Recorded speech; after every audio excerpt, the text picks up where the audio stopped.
Welcome to Math Minders Academy. If this is your first time joining our channel and you are yet to subscribe, we urge you to hit the subscribe button, click on the notification bell icon so that each time we drop a new video, you'll be among the first to receive it.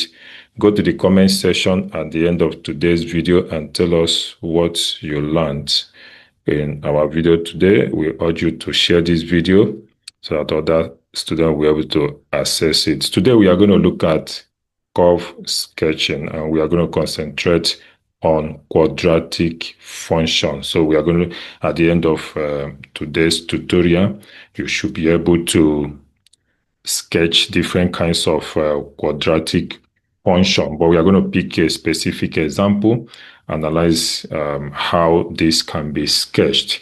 So you follow this step and be able to sketch any quadratic function that you want to sketch. And so right away, we move into this tutorial. Now, the first thing we want to look at is the quadratic function that we are required to sketch, that is y equals s squared minus 3s minus 4. We want to sketch s squared minus 3s minus 4. How do we sketch this function? Well, one, we are going to set it up as a quadratic equation by setting the entire system to 0. That means we are solving s squared minus 3s minus 4 equals 0. Of course, you can adopt any method that is, you are comfortable with to find the root of this quadratic equation. But here we are going to use factorization method. And if you have challenge factorizing any quadratic expression or equation, you can check out some of our videos that we have explained quadratic factorization of quadratic equation. You can check them out and build your skill up once again. So we factorize this. What are we going to get when we factorize this quadratic equation? We are going to get s plus 1 as a factor and s minus 4 as a factor. So we take the product of these two factors and set them to 0. So it means that it's either s plus 1 equals 0 or s minus 4 equals 0. So when we solve each of these equation, we are going to get s equals minus 1 or s equals 4. So these values will serve as the roots of our equation. And of course, just like we all know, the values of s lie on the s-axis, and these are the points where y equals 0. So the next thing we need to do here is to set up our system, our xy plane. And here we are going to locate the 2 points where s equals minus 1 and s equals 4 on the axis. So we can see it already showing on our screen. Then the next thing we need to do here, after we have located the values of s or the root of the equation, we want to find out the point on the y-axis where this curve passes through, that is the y-intercept. And for us to get the y-intercept, since we know that along the y-axis, the value of s is 0, so all the points on the y-axis have 0 as the value of s. But we need that very specific point where this curve cuts through. For us to get it, we are going to substitute s equals 0 into our original function y equals s squared minus 3s minus 4. So when we substitute s equals 0, we get y equals 0 squared minus 3 times 0 minus 4, and that gives us y equals minus 4.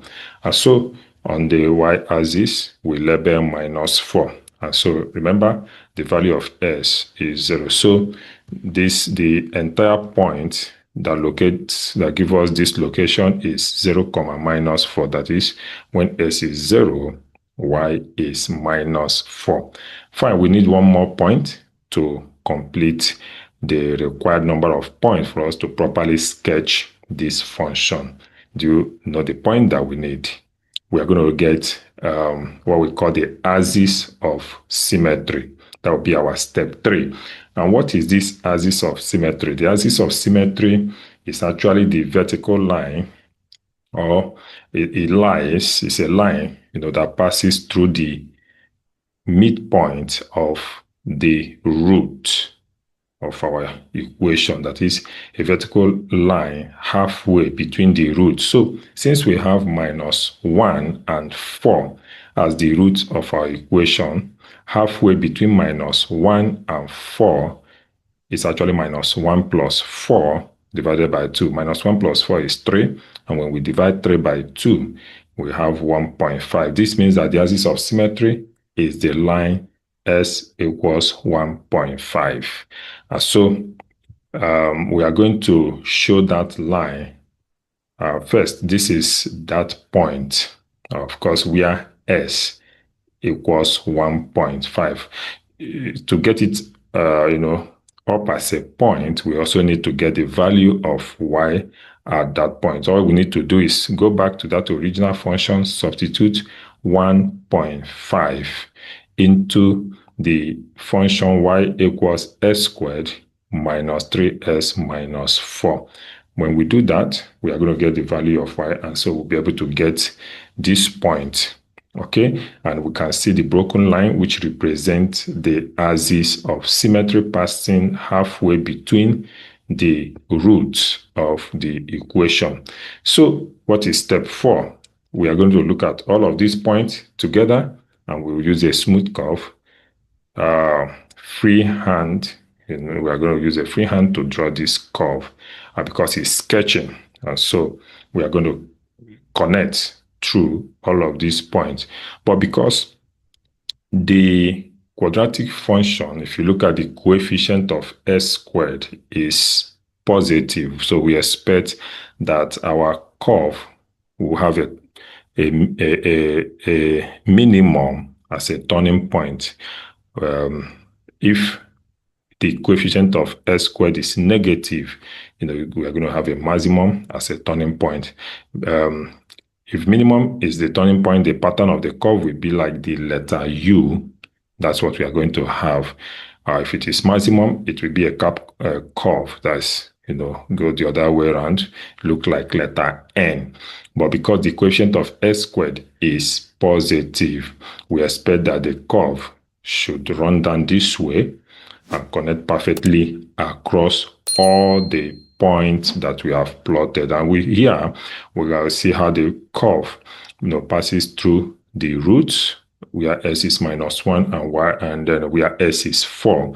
And we also see how the curve passes through the y-axis where y is -4.